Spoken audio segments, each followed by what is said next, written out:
Hi, I'm the Herb Guy. Black Walnuts Part 4, The Medicine Inside.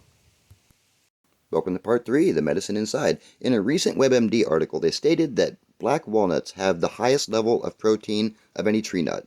Not only that, they have higher levels of antioxidants, polyunsaturated fatty acids, and other health-promoting compounds than the more common English walnuts, making them useful in reducing the risk of cancer, heart disease, and diabetes.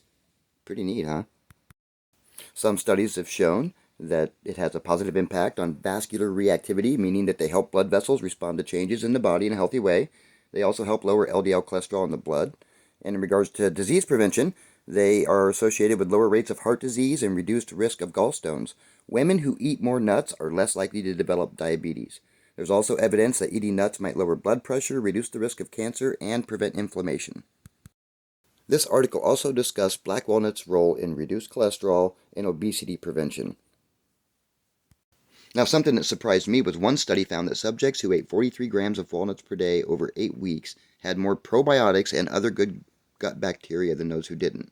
And with lower blood sugar, the plant is rich in what's called polyphenols, which help lower blood sugar. Dark chocolate, green tea, coffee, and extra virgin olive oil also have this effect. Nutrition-wise, it's pretty dense. It has 8 grams of protein. Beef has 9.8 grams. It has some fat, saturated fat, and some carbohydrates. On top of that, it has vitamin A, vitamin E, folate, melatonin, iron, potassium, and magnesium.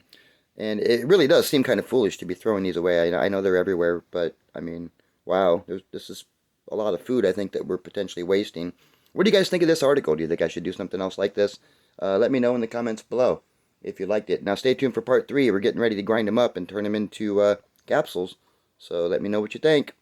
Have a great day. Bye.